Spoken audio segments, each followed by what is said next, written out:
Pada awal tahun 1531, era di mana Raja Henry VIII berusaha dengan sekuat tenaga untuk menceraikan Catherine of Aragon supaya bisa menikahi Anne Boleyn.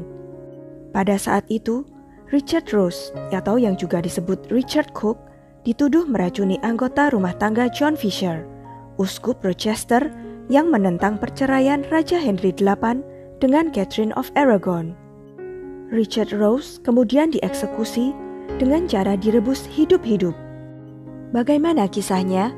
Apa benar Rosse yang meracuni mereka? Apa motif sebenarnya dari peristiwa tersebut? Yuk, langsung aja tonton video ini sampai habis. Sebelumnya, silakan subscribe dulu channel ini serta nyalakan loncengnya untuk mendapatkan kisah-kisah menarik dari tokoh-tokoh yang terkenal di dunia.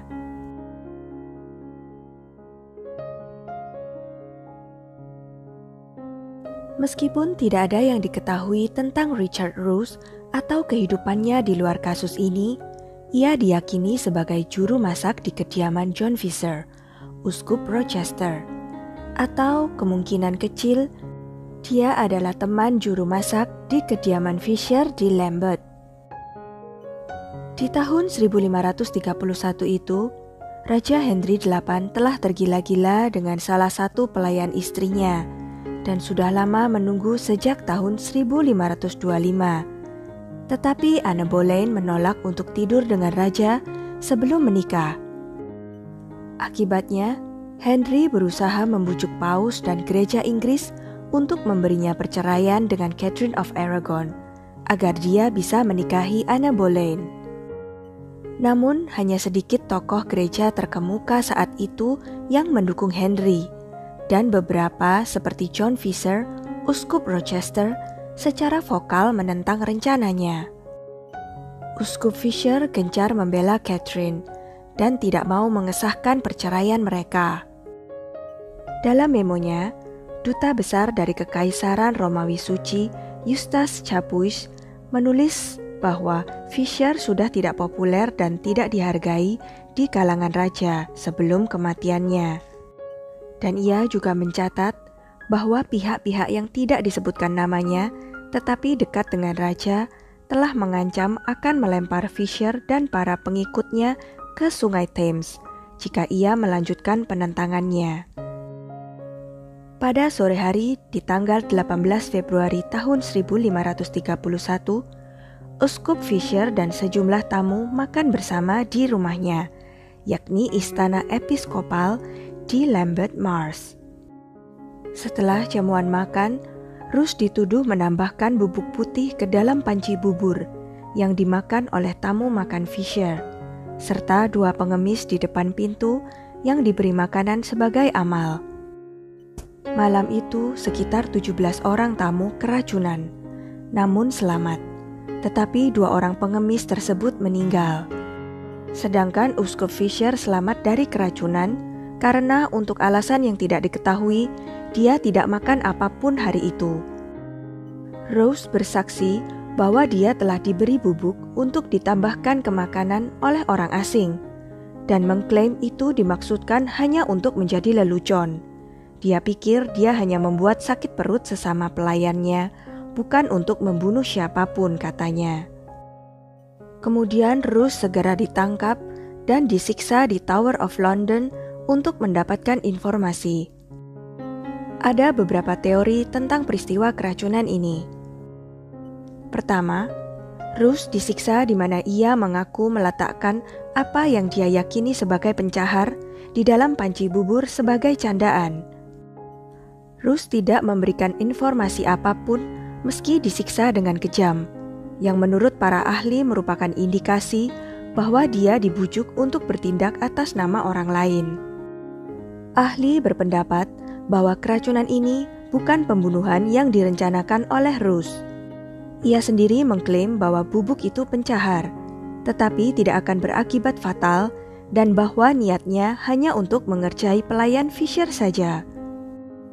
Ahli berpendapat bahwa Rosse mungkin telah dibujuk dengan cara tertentu untuk meracuni makanan. Kedua, Orang asing melakukannya saat Rus tidak ada di dapur.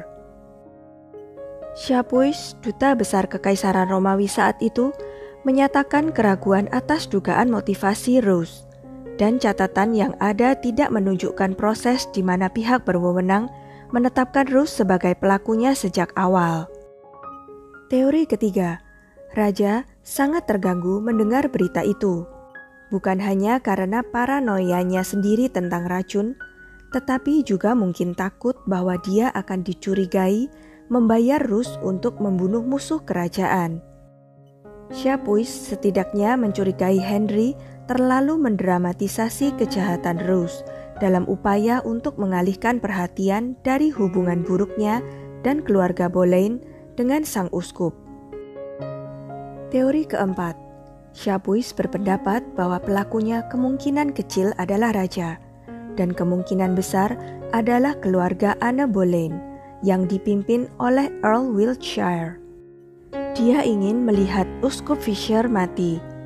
Sejak uskup membela perjuangan ratu dengan keberanian seperti itu, serta menolak pernikahan mereka. Anehnya, Rus tidak pernah diadili atas kejahatan yang dituduhkannya dan tidak memiliki kesempatan untuk membela diri.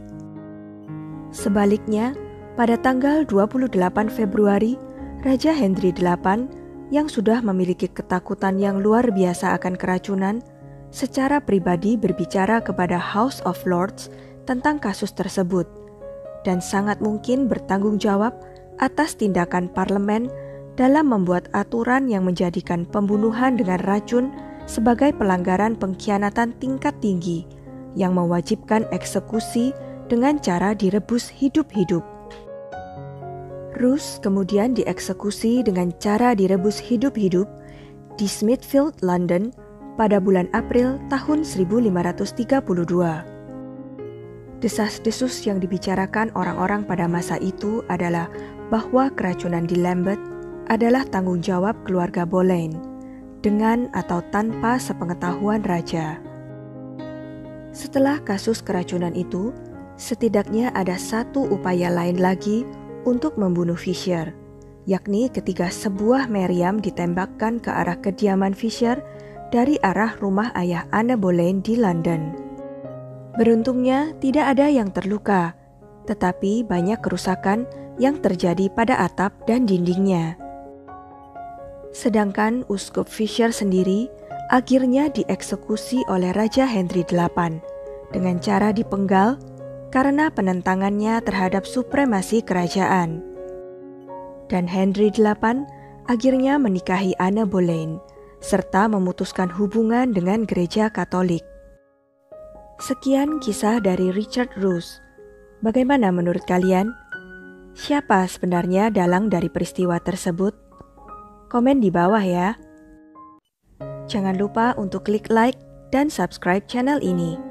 Sampai jumpa lagi di video-video selanjutnya.